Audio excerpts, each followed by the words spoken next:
Greetings and salutations, all. Every single day, my phone rings showing me another video with the same title. The AI bubble is bursting. Get out now. AI is already over. I want you to sit with that for a second because I did something different. I didn't argue with the headline. I went ahead and looked at the actual numbers. The same method I used years ago before most people took Facebook seriously. Is AI really over or is it just getting started? What I found out is going to change how you think about this for the rest of the year. So let's get into it. In 1962, a professor named Everett Rogers published something called the diffusion of innovation. Simply put, it's the bell curve. Every technology, the telephone, the automobile, the internet, and yes, even AI, moves through the exact same 5 stages. Let me show you. Here is Rogers' bell curve graphic. Group 1, the innovators. Just a tiny slice, about 1 out of every 40 people. They jump in first, no proof needed. These are the people that have to have the newest gadget, the newest technology. We all know them. I'm one of them. Next is Group 2, the early adopters. A little bit bigger. They see where things are headed before everyone else. Then you have Group 3, the early majority. Now, this is the big one. This is about a third of the population. So they're very practical people, and they wait until something's actually proven it works, and then they jump in fast all at once. And then you have Group 4, the late majority, another third of the population. They join once it's already normal and once everybody else is doing it. And last but not least, you have Group 5. These are the laggards, the last ones in, and sometimes they only switch because they have no choice. These are the people that still have flip phones, believe it or not. And here's the number one thing I want you to remember. About halfway through that curve is when something becomes what I call unstoppable, the snowball. Once half of the people are on board, then there's no turning back. So where is AI on the curve right now?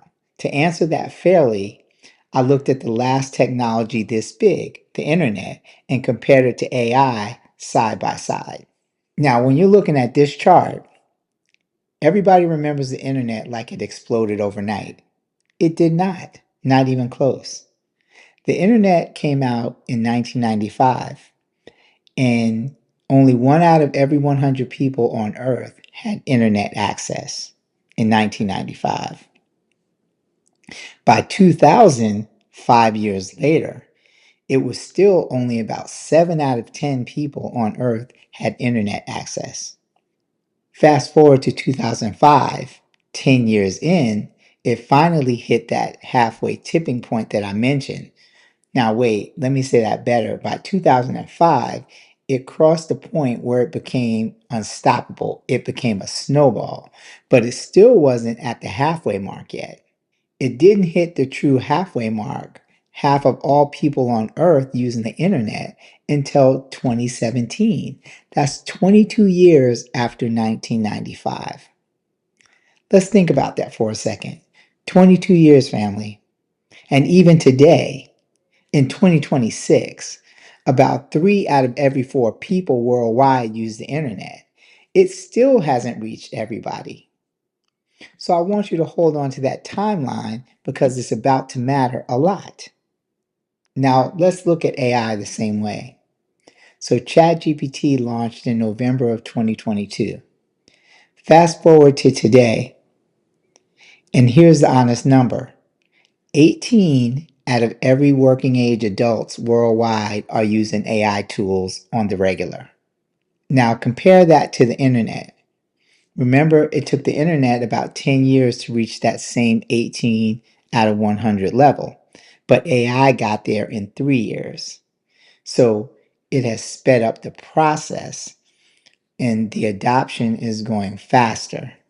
Let me say that again, because it's the whole point of this video. AI is not further along than the internet was. It's running the exact same race, just about 3 times faster.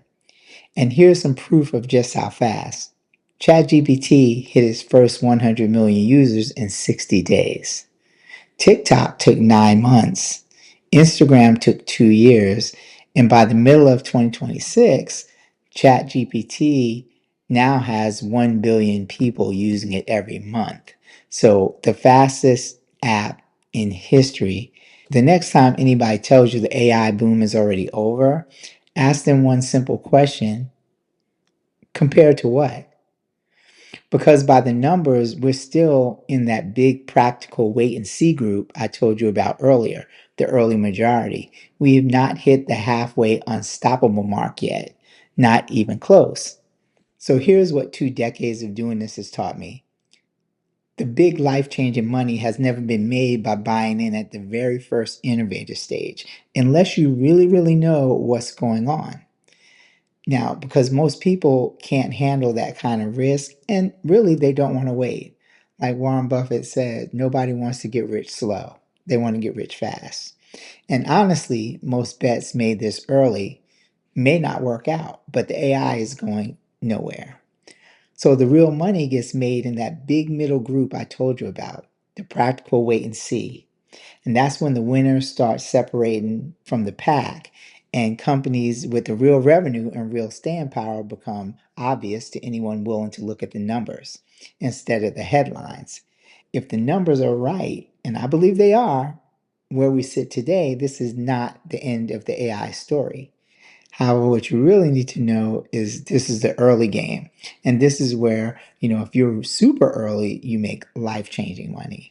And so, if breaking things down this way, plain numbers, no hype, no fear, is useful to you, that's exactly what this channel is built on. Hit subscribe, drop a comment, and tell me where you think we are on the curve. And if you want to go deeper on how I think about investing and patience in my book, The Forever Paycheck, Living Wealth the Warren Buffett Way, or in my group, the Wealth Builders Mastermind Group. You can sit in on a free Thursday night, hit us up in the chat, and we can set that up. Or you can join for 99 bucks, 30-day unlimited access. In the meantime and in between time, stay patient, stay informed, and stay in the game. I'm John J. Sneed, aka the Stock Market Professor. Peace and blessings. I'm out.